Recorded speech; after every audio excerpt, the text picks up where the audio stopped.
All right, welcome into another edition of Beyond the Arc. It's our continuing, exciting 2-week series, over-unders on every single team in the NBA. He is John Gonzalez. I am Bill Ryder. As always, wherever you get your podcast, please subscribe, download, like, tell people about it. Remember, Beyond the Arc CBS is our YouTube page if you want to see the fancy stuff we're wearing.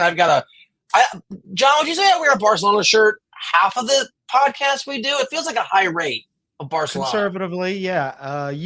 You like to wear Barca stuff, and then I like to cycle through various sports team shirts. Today I have on the last week I had a Sonics shirt on, and then today I have another defunct basketball team, the Pittsburgh Pipers from the old ABA. So that's fun too. But yeah, we like to wear sports gear on the show. And then Ashley famously loves to wear Celtics green on the program, but she's not on this episode. She embraces the color, but she doesn't like it when we bring it up. It's supposed to be sort of unspoken. I've been meaning to ask you, PSA, for those of us that aren't as cool, where do you have good t-shirt game? Like where are you going for the t-shirt game? I'm scouring the internet, man. Things come to you. Sometimes I'll be sitting there, you're zoning out watching TV and you're doing a little retail therapy, trying to find stuff. Homage has a lot of really good stuff. I would check them out. So you're not going to like stores where they sell old shirt. You're mostly interneting. All right. Mostly interneting, but back at a different place when I worked at a different place and I was covering the NBA exclusively. I traveled a lot, and so I would always pick up a shirt, like a basketball shirt from whatever team. So I have I think I've been to like 22 of 30 cities for NBA. So I've got like rando Portland Trailblazers gear and Mavs gear and stuff like that. All right, I need to improve my game. Like last week, we're going to do two parts. We're going to do the first half of the Western Conference today in alphabetical order. Then we'll do the second half on Thursday. And it appears, John, like last week, Vegas is messing with us because some of these numbers are very similar to the win totals. We start the Dallas Mavericks. Last year, they won 51 games, and it's 50.5 is the win total. And a really fun and crowded and interesting Western Conference. Klay Thompson comes in. Spencer Dinwiddie comes in. This is a team that obviously made the NBA Finals, weren't really able to keep up with the Celtics. How are you? I'll say this. Last week, if you missed the podcast, all my picks sucked. I thought about it. I went through it. Pretty sure I went like 2-13. So I'm hoping you carried us because you're the opposite of me. Fade me if you're watching and you're going to bet on any of these things. No guarantees. Where are you coming down on the Dallas Mavericks this year? Well, I'm gonna be the one who sucks on the Western Conference because I went through this. And this applies both to the Mavericks and to the conference writ large. I think every team that's not the Blazers is winning 50 games in the West this year. I just look at them like, oh man, they're good.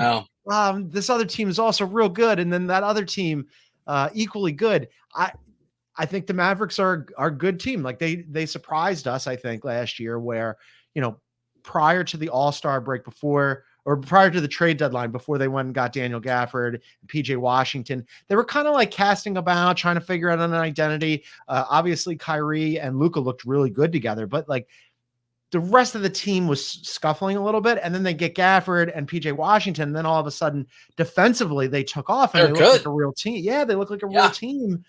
And now it's like, okay, is that replicable? I think for sure they're going to be in the mix, but the Western Conference is so loaded, Bill. Like I have three teams that are like pretty clearly better than everybody else. And then the Mavericks are in that middle group.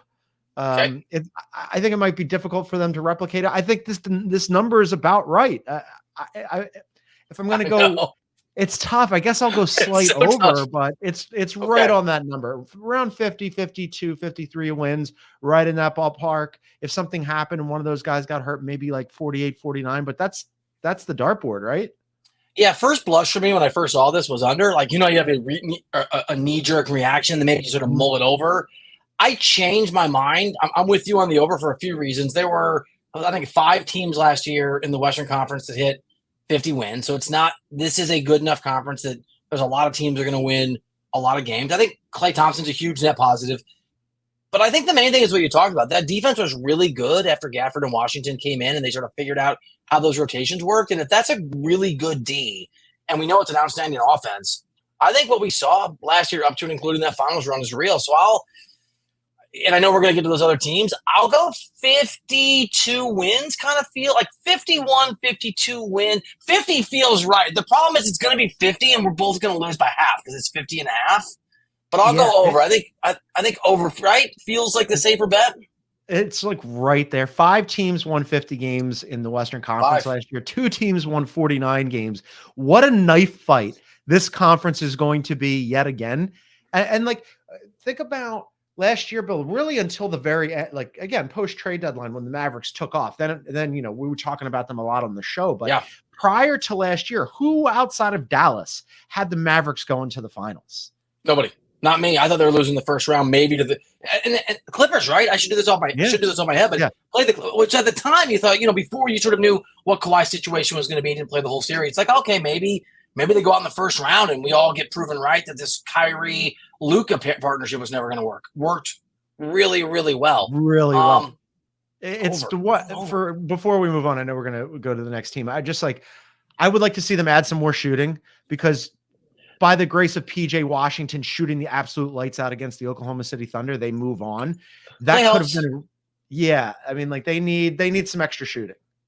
Yeah. I do you like the Klay Thompson edition as much as I do? Because here's my, not to like fall into the weeds here or go down sort of a rabbit hole, but I think Klay Thompson is sort of liberated from the burden of whatever he was supposed to be with the Warriors and reclaim what he used to be, and he can just be what he needs to be. I like the fit for Klay with a team that just made the finals. I do. I like Klay too. I want more shooting on top. Like I think, like, you know, Klay last year in a down year was still the second leading scorer for the Warriors, right? And still shot, you know, around 40% from 3. I think it was like had moments of brilliance, games of brilliance. Yeah. So like I think it's a good addition, but how much does he have left in the tank? I'd like to just like another role player, like a Sam Hauser type who can threes off the bench would be useful. All right. We talked last week about some of these numbers changing drastically from the year before in terms of what they accomplished. The Denver Nuggets, right? Think Denver Nuggets. You think the best player on earth. You think championship contender. 57 wins last year. Vegas sees them dropping significantly. The number drops to 51.5. KCP is are the Magic your new favorite team? Is that a fair description? They're my new I'm high on them team. Yeah. Got it. One of your new league, like even better than League Pass, like just betting on the come, here they come team. Yeah. I mean, Russell Westbrook comes in. They're in cap hell. Jamal Murray had a brutal, I thought, Olympics. We don't know what MPJ is going to be. I think you and I, we have talked a lot. Maybe we're in agreement. Maybe Denver moves Michael Porter Jr. if they can get something to create some flexibility. But this is really about Nikola Jokic and a bunch of other guys who have largely been underwhelming. That's a 51.5 is a big drop from last year. It's a big if you drop. Take the under. Yeah, you're saying they're going to lose 7 more games than they did last season. Well, that bench is brutal now because like you lose KCP and they just looked around and went, Christian Brown, you're in, and he's okay. Like he was fine off the bench last year, but you know, now you're relying on him to step into that starter role. And those are big shoes to fill with KCP. And then on top of that, Peyton Watson, you know, they have high hopes for him defensively, but can he develop any sort of offensive game? And then Russell Westbrook, look, if Russell Westbrook finally at some point in his life goes, I'm not the MVP candidate that I used to be. I'm not one of the top 5 best basketball players in the world anymore. I'm just going to be the guy who runs the second unit and be useful. Then okay, maybe. But I don't think so. That way though. Yeah, that's what I mean. And so is he going to want to close? Like, how's that going to work chemistry wise?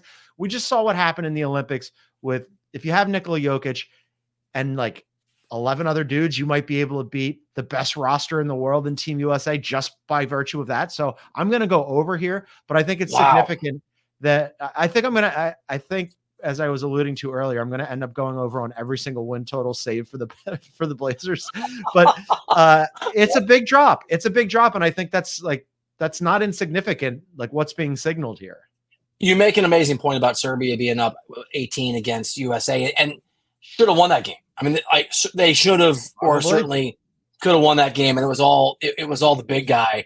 Okay, so we're going to get to all these teams, but I think there are some massive jumps coming this year, and the Spurs are kind of an easy one to point to. But we forget about sometimes Memphis was a 50-win team a couple years in a row before everybody got hurt last year. So I see what Vegas is Yeah, right. And there's a lot of really good teams that were not in the mix in that respect last year that are going to win a lot more games.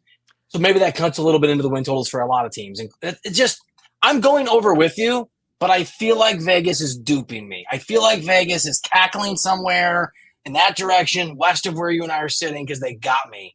Because they know that the West is so tough, and this Denver team is not well constructed. It's not a very good team. It's not well constructed. They've got a lot of problems moving forward. I'm super concerned about them. The Western Conference is absolutely loaded, but they've got Joker. And like when I was talking about those three teams that I think are better than the rest of the Western Conference, Denver's still one of them just because of him. I was wondering. So you've got Denver. Obviously, it's OKC, and I'm assuming Minnesota is the other one. Yeah, those are my three. Those are the three that I think are better than everybody else. So you're allowed to change your mind. I'm making this rule now so I can. Sure. If you want to before we move on to the next team, I'm over. But do you think there's any reasonable worry? You saw the way that Nicola was freaking out, happy, bronze medal partying in comparison to how he cared when he won an NBA championship. Any worry that he's just not going to put as much effort into the regular season this year? He's just going to be like, whatever. They did that last year, remember? Like, I know. Remember there was that text message around the All-Star break? Yeah.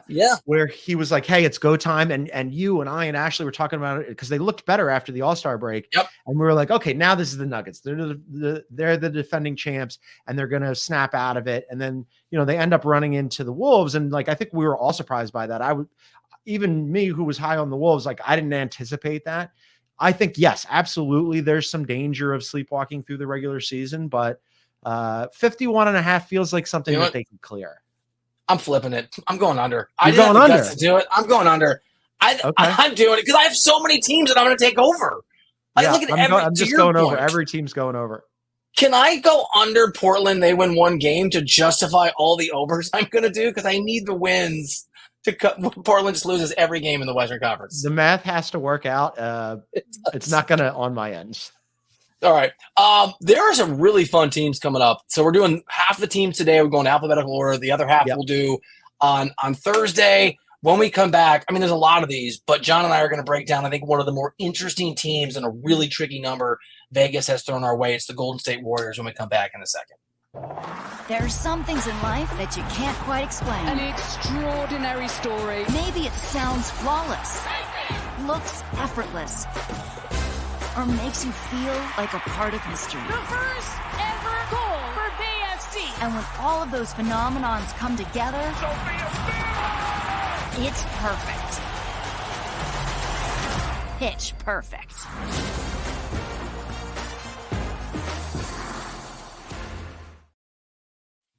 All right, welcome back into Beyond the Arc. He is John Gonzalez. I am Bill Ryder. Please, wherever you're listening to your podcast, this podcast, you get it, subscribe, like, tell people about it. John, I find the Warriors' number to be brutal. They won 46 games last year. Vegas drops them down a little bit to 43.5. Mm-hmm. They were the 10 seed last season. So if you're dropping down to that range, and we think, and we do, that some of the other teams not named Portland are going to improve, basically an under is you're not making even the play-in. Klay Thompson is out. We've got Buddy Hield in. We've got Kyle Anderson in. Those are sort of the main pieces. Melton. Yep. I guess I see this the same way that you see Denver. You think Jokic being there makes, we just talked about Denver, a championship level team. Totally legitimate argument. And even though I went under on the win total, I agree. It's hard for me, especially after what Steph did in the Olympics, to forget that his presence has got to be enough that they're a play-in team, aren't they? I'm tempted by the over. I am also tempted by the over, as I am with many of these teams. So Klay leaves, and I guess they're kind of trying to recreate him in the aggregate by bringing in Buddy Hield and DeAnthony Melton and Kyle Anderson. 3 for 1. I mean, more warm bodies. They needed warm bodies last year, right? Top line talent, though, really redounds to Steph Curry and Draymond, and can Pajemski take a step forward? Yeah, good player. Kuminga, who I like Kuminga. Yeah, I mean, he's young too. I think sometimes I was a little too down on him, and obviously Steve Kerr was down on him, and it took him a second to get him into the lineup, but they still have Steph, right? I mean, now 43.5 makes me go look at this like a little sideways, where you were talking about is Vegas kind of having a laugh on us here, because last year they won 46 games, and it's like they they got teams, and that was a bad year too for a lot of reasons. Klay had a down year, and Draymond obviously couldn't keep his hands to himself and really screwed them. That's a great point. If Draymond plays last year and doesn't get suspended not once but twice, that could have been a 50-win team. Yeah, I mean, this is like, again, it still has Stephen Curry. They're. Let me ask you this: who's the better? Take off Steph, take off Jokic. Who's the better basketball team? I think it's the Warriors. I mean, that has a lot to do. Then all of a sudden, it has a lot to do with like who's the next best player, and like Jamal Murray isn't an all-star and has never made an all-NBA team and had a bad Olympics, but in theory, on paper, he's good. And then like, okay, what kind of Draymond are you getting? Right. It's tough. What kind of MPJ are you getting? Right. So I'd probably go Warriors. I think Steph's got a better team, and so like not by leaps and bounds. And he's not in his prime the way that Jokic is. Jokic is obviously the best player on the face of the earth right now, right? So it's not history, does not guarantee whatever Steph's done the last 10 years doesn't dictate what's going to happen this upcoming season. Because we've got, by the way, Lakers, Rockets, a lot of teams are in this range. I'm going over. Your Draymond point, which is a great one. Going over. Pushes me.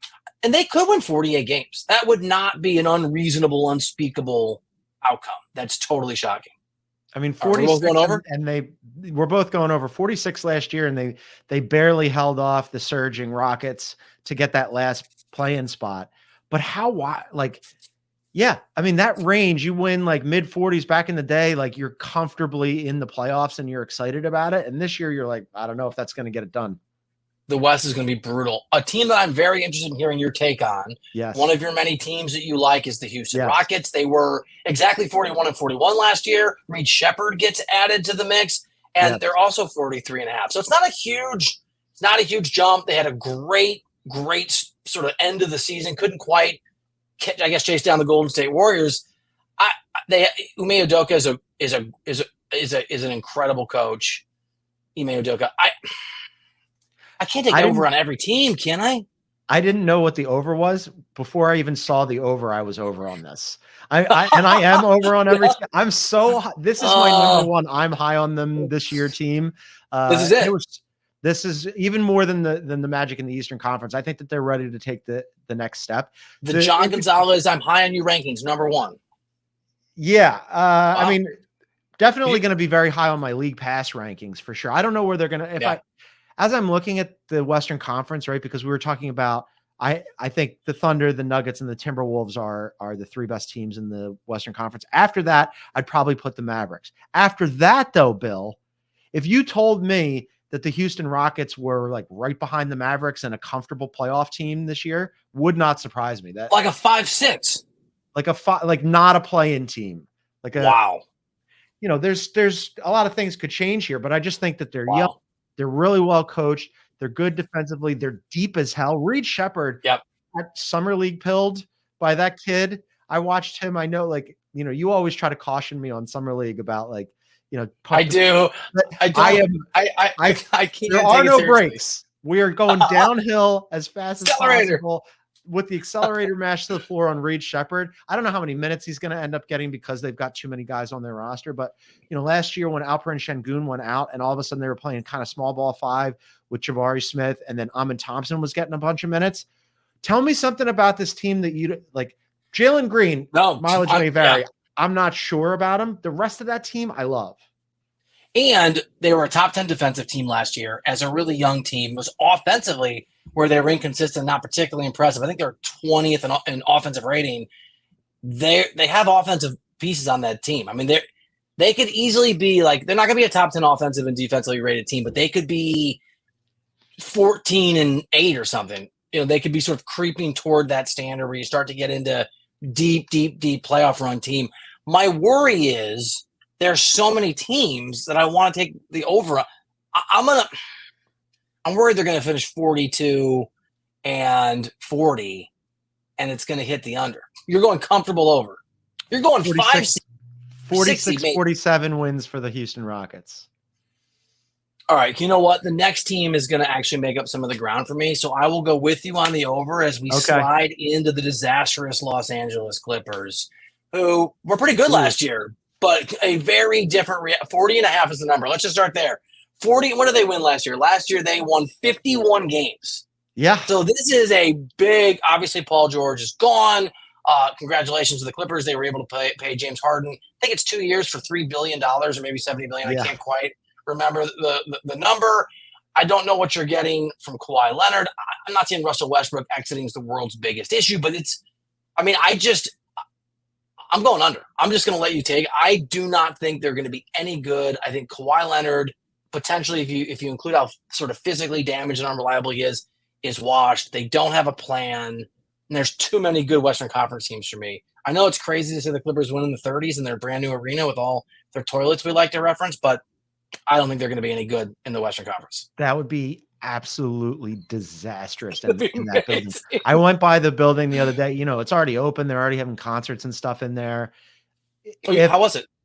Oh, I didn't go to it. I went by it. Yeah.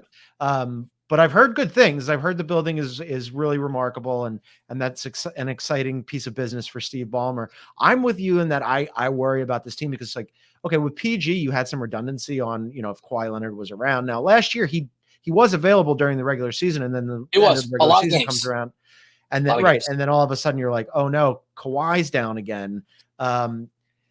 Is James Harden without Paul George and now, like Nico Batum returning, and like, is that I think this number is probably about right.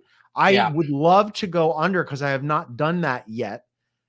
I think I have to go over because 40 and a half is so low. It's Derek. So you're betting on Derek Jones Jr., Nicholas Batum, Chris Dunn, Mo Bamba, and Kevin Porter Jr. Oh, okay. I mean, I do like Derek Jones Jr. And like my question for Derek Jones Jr., when we were talking about the Mavs, I think they leveled up obviously with Klay offensively, right? Defensively, it's a level down. Derek Jones Jr. is an exceptional defensive player. What kind of offensive game do you think that he could potentially develop if, he's getting PG minutes on that team where, like, maybe he's getting some lobs from Harden and, they're giving him a little bit more runway offensively? I think that he probably can develop offensively. I don't know that it's going to happen so quickly and so certainly that I think the Clippers are 5 games better or 4 games better or 3 games better as a result. And at some point, what is Harden now? I was going to say he's got to go from being good to not being good, but he's got to go from being someone who can pretend that he's good. I don't think he is to just being what Russell Westbrook is, which is someone who clearly is not a difference maker. There's a world where Harden doesn't move the needle at all. And whatever your temperature on Harden last year, years past, you are now where people are on Westbrook, where it's like, yeah, he's not it anymore. It's coming. If Harden and Kawhi get anywhere near the 65 game threshold, this isn't over. So I'm going to bet on the over for Kawhi, I'd even drop that down to like 60 games. Can I posit something to you real quick? Sorry, can I just you're right. But don't you think there's a world where Kawhi, who thinks he's smarter than every doctor, and maybe he is, played a bunch of games last year, did what he was supposed to do, respond to the league's decision to be punitive, and then he got hurt in the playoffs, and he's going to wake up and say, no, man, I'm back to doing me. When my back hurts, I'm playing 50 games. That's what I worry about. I'm playing 45 games by choice. Totally could happen, at which point this would definitely be, and then we'll look back on it and go, you were smart to take the under. I just think if those two guys are even like remotely available, this is a massive drop off. I mean, I thrilled that Paul George went to the Sixers, and I think he's going to be a really great fit. But as currently constituted, without Paul George and adding in Derek Jones Jr. and some of these other guys, getting Nico Batum back, are they 11 wins worse than they were? It's just availability. For me, it's just, is Kawhi going to be out there? You're right. You know what? You and I are having. You're right. It's a Kawhi Leonard question. If what did he play last year? Right? 70 games. He played a lot of games. Yeah, he did. He played a ton of games last year. A ton of games. So if he plays I'm going to go. Over a little bit. I mean, some of them I'm going under is I'm going over so many other teams. I have to kind of make the math. I haven't gotten to an under yet. I love it. You called it though. It'd be amazing if you pulled really Okie Dokie. When we got to Portland, you also went over. I might have to. Kawhi played 68 last year. Yeah. All right. When we come back, John and I are going to talk about another 43.5 total team. the Los Angeles Lakers, who were really aggressive, really interesting approach in free agency, where they decided the move was to do no moves. That's coming up with John Gonzalez. I'm Bill Ryder next year on Beyond the Arc. At CBS Sports Golazo Network, we're bringing you the game. Madness of Messi arrives! Breaking down the game. This is unlike anything else in the world. And changing the game. Get it all for nil. That means free. Whoa. And all day long! 24/7. All right, welcome back into Beyond the Arc. He's John Gonzalez. I'm Bill Ryder. Wherever you get your podcast, please subscribe, like, rate, review. You can also watch us on Beyond the Arc CBS. Did I get that right? I did. Over on YouTube. All right, so the Lakers, I understand why they can't make a lot of moves, but they didn't. I guess their biggest sort of move of the offseason was just a reminder to the whole world how remarkable and ridiculous at what will be 40 in December LeBron James remains and Anthony Davis with those Olympic teams. They're also a 43.5 win total team. And by the way, last year, they were the picture of mediocrity. They were 15th in offensive rating, 16th in defensive rating, like regular season team, very basic with a guy named LeBron and a guy named Anthony Davis. Credit to Anthony Davis. He's played, right? He was able to be out there. I don't know. It's a really good number. NBA players. Yeah. 2. Right? 43.5. They won 47 games last year. This is going to shock you. I'm going over. They've got I can't help myself. This number, Vegas sees me coming. This is why I don't gamble. So Vegas sees me coming, and they lower this number to 43.5. Coming off of the Olympics, where LeBron James at 39 years old, point forward LeBron, where he was like, I've got this, and I'm going to play with the best players in the world. And by the way, with the exception of that Steph Curry remarkable effort in the gold medal game, LeBron James was the best player on that team, start to finish in that tournament. He just did so many things, and he still has it. And we talked about, like if he wants to play till 45, 46, 47 years old, the athleticism eventually will ebb, and we might get old man dad YMCA LeBron game, LeBron, which I look forward to. But right now he still has like his full physical abilities, maybe not full, but still like a lot of them. Anthony Davis is good. If I have one reservation about this team, it's what happened last year, where along with the Denver Nuggets, they just weren't a volume 3-point shooting team, and they didn't have enough good 3-point shooters. I mean, right now you're looking at, D'Angelo Russell and Austin Reeves, and I guess Dalton Connect, you're going to hope that he can be one of those guys too. But how do you feel about you? You're a summer league guy. Are you? Yeah. I mean, he obviously he's going to be a rotation player. Yeah. Rotation player who, if he's playing 22 minutes a game and you're getting, reliable 3-point if he shoots anywhere in the like 37% from 3 range, you're like super excited about that, right? As a rookie. I mean, that's automatically one of your better 3-point shooters. I just don't know how they solve for the math problem, because they don't take enough, because they don't have enough good 3-point shooters. But I still think this is a serviceable, solid play-in team at the worst. I mean, they won 47 games last year, which just tells you how tough the West is. 47 games, they were the 8th seed. I'm with you. I'm gonna go reluctant. Is a reluctant over a thing? Can I go to the window in Vegas? Hey, I'd like a reluctant over. Do I get a little reluctant over?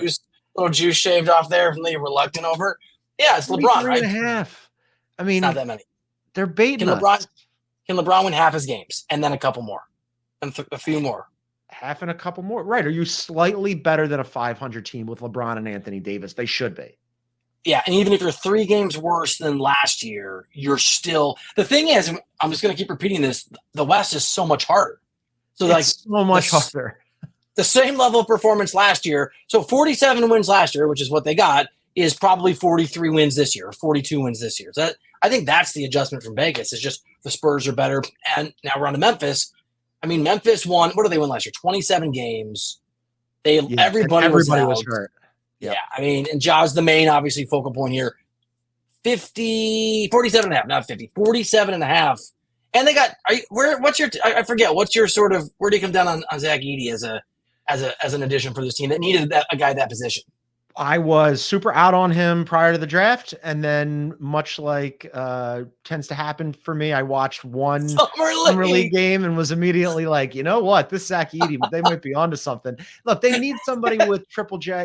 My biggest concern with him was, is he going to get left behind when Ja wants to push the ball and they want to run, right? And like Desmond Bane's shooting the wing, and Triple J is running the floor because he's super agile and athletic, and like what happens there? And he was fine. Look, he's not a fast human being, but he can lumber up is he any slower than when they had Valanciunas back in the day or Steven Adams? Like, he looks to be about as slow or as fast, however you want to put it. I'd be a little slower, but is it like so much worse that he's going to gum up the offense? I don't think so. They just need him to protect the rim, which he definitely can do, and rebound, and like take some of the defensive pressure off of Triple J. So I like him. What do you think? Yeah, like I'm sort of I don't get is it the Ben Simmons in you? You've said you've watched Ben Simmons back in the day shoot threes, and you sort of got muscle memory into the need for belief based on these sort of. Look, it's a position of need. He's a big old dude. I think that front office has proven itself to be pretty well run. So I'm not sure, but like I'm sort of generally neutral with a lean toward could work out, could be positive. I really like Memphis a lot. I mean, they won 51 games 2 years ago, 56 the year before that. The thing about Ja is the real question is, can you stay healthy? And I don't know, you tell me if it's unfair. I think it's fair to remind people, can you just not have shenanigans? Can you be healthy and not have shenanigans on top of that get you taken away from your team? He plays. I love watching him play. He's one of my favorite players to watch. He reminds me a lot of, body type and like energy wise, reminds me a lot of Iverson, in that he's 1,000 miles an hour.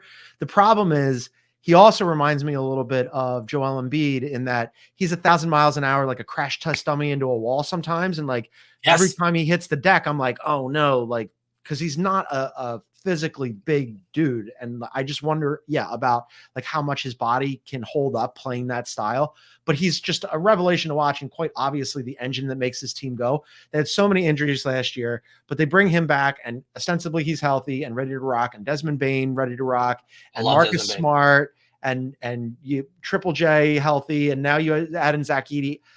I am very high on this team, and I am going under for the first time. I just think what? Yeah, like under 47.5. Because I think that's right about where they're going to be, and I need it under. That's basically what it's come down to. That I need it under. I just think the West. Look, the West is absolutely loaded, and I think you're going to have a pile up of teams in the 44, 45, 46, 47 win range, and Memphis is going to be one of them. And they're just going to be all like, they're all going to be interchangeable, and who knows what's going to happen in the postseason. But yeah, I think that's probably right around where they're going to be. Man, you blew my mind, because not only am I going Memphis over, I'm going, as we get into our best bets, my best bet is Memphis over. I think they're over. Morant's going to be healthy. And so there are a few guys that I will factor in health on these numbers. One of them is Joel Embiid, we talked about last week. One is Kawhi Leonard, we just talked about. I went under a pretty low number for the Clippers on this show. I think Morant will be healthy. I'm not so convinced he can't be healthy that I'm going to let it impact my thinking. And even in this West, I think I think that they're an incredibly talented team. And B, John Morant's a remarkably competitive dude, and being away from basketball for so long and missing time for health and for shenanigans, I'm hoping that he's just going to come out like a bat out of hell. I want to dominate. I want to win. I miss bat. And I think he loves to hoop. I think he's a legitimate, I love to hoop, I love to compete guy. And I think he's such a huge boost for his team, because people outside of Memphis, whatever, the average fan or the non-NBA fans have a perception of him that's negative for reasons that have nothing to do with hoops. Fine. Guys in that locker room love him, and I think they're going to be great, and I think they're going to be hell-bent on making a point. But the fact that it's my best bet and you went under, if you're watching this or you're listening and you're thinking about betting, we don't have any guarantees for you, but if I were you, I'd fade me, and I would go with John, because these things are hard. No, because it wouldn't surprise me if they do that. And I just went and extolled all their virtues. I'm huge on them, and they're one of my favorite teams to watch when Ja is out there. Memphis is just a super fun team to watch when everybody is healthy. And if they did end up winning 50-something games like they did 2 years ago, and you're potentially forecasting now, that wouldn't surprise me at all. I just think, like I said, there's going to be a pileup of teams in that 46, Yeah. 47 win range, and I need an under. I've gone over on every single one. And finally got to an under. My best bet is going to be one of the 43.5 win teams. I was toying with this back and forth between the Lakers and the Rockets. The Lakers because they have two all NBA players, but I'm going to go with the Rockets. I'm going to double down on the Rockets. Look, I'm high on them. They're super deep. Another year with MA, they kind of remind me, not to say that they're Celtics-esque, but it's like, okay, they just have a bunch of really good basketball players and not really one guy where you're like, oh, yeah, that's definitely his team. I know ostensibly it's Tatum in Boston, but Jaylen Brown making his case in the playoffs. They're just super deep, and they're young, and they're fun, and I'm excited to watch them this year. Şengün will be back and healthy. Reed Shepherd, as I mentioned, from Summer League, he's just a bucket. Yeah, give me the Rockets. That's going to be my best bet.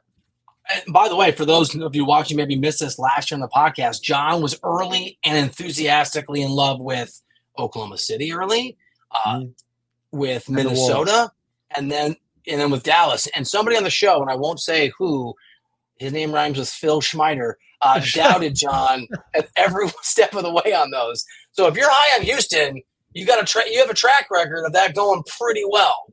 I pick a team or see a team that's young and on the rise or whatever, and I sometimes overshoot the landing. There were definitely years like early with Dame where I was like, man, these Portland Trailblazers are going to win stuff, and they never did. So many things. Take it with a grain of salt, but yeah, they're deep, and I want to see what they end up doing. I know we're going to wrap and move on, but I want to see what they end up doing with all their because they might have too many guys. They might have to unplug something and level up somewhere. Not a bad space to be, though. I mean, that's a hell of a job by a front office. This is fun. This was fun, and we've the West. The West I think is more fun than the East to even get through, but it's harder because to your point, there's so many teams that could win 52 games or 54 games, or 55, but not everybody can do that. So you're going to have teams at that level that are going to win 48 or 49, and these lines are really tough.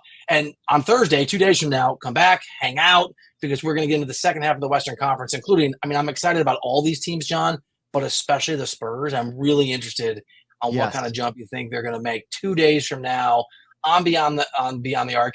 For John Gonzalez, I am Bill Ryder. Thank you for listening. If you're watching on YouTube, Beyond the Arc CBS, thank you for watching, and we'll see you here back in a couple days.